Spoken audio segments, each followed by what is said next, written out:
Today marks National Day of Truth and Reconciliation and honors the Indigenous children who never came home from the residential schools they were forced to go. Residential schools were settler institutions created as a tool to force Native American children to assimilate into white society. These schools were operational from the late 1800s until the mid-20th century, and their legacy is just as damaging.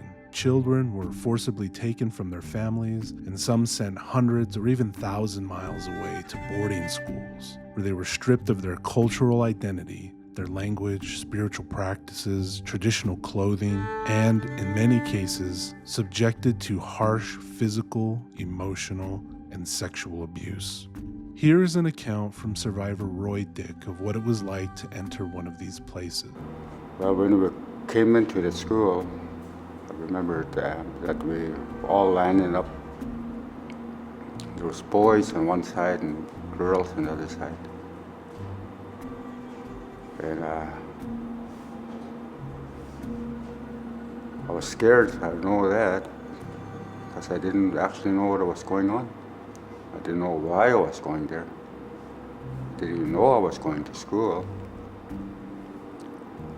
And I remembered seeing my sisters on the other side on the line, and I tried to go over to them, but they kind of told me I had to stay on one side and not to approach my sisters and stuff. And I couldn't figure out why that was happening.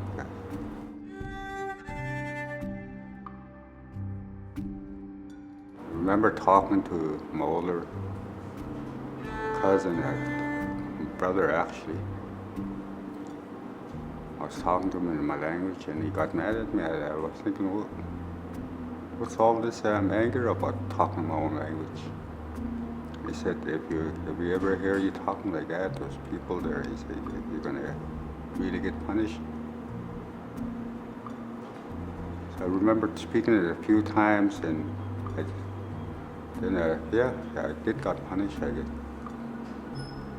I got physically abused for that, and physically, and they remember eating some soap.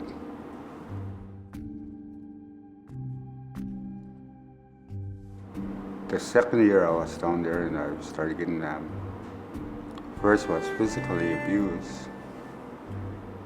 And the second year,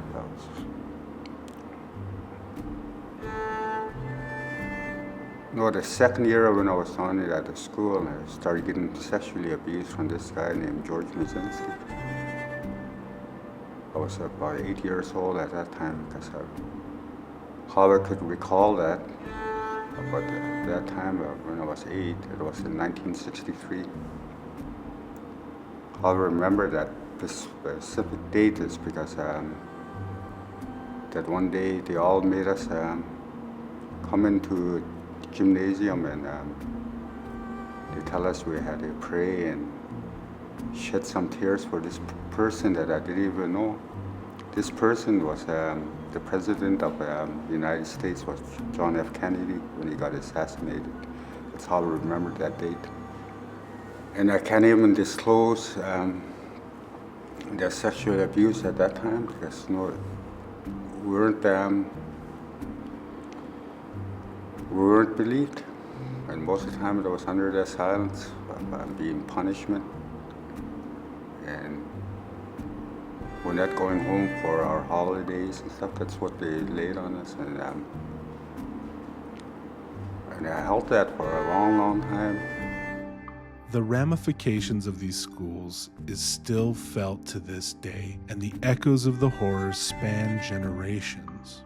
My own grandma was traumatized by this system, and her trauma impacted the way we were raised. She never talked much about her time there, only that school hurt her and her brothers. There was a pain in her eyes when she would mention it. When she was older, she moved off the reservation and settled in Utah. Once there, she no longer spoke Navajo to us. When I asked her why, all she said was, "You live in white society now.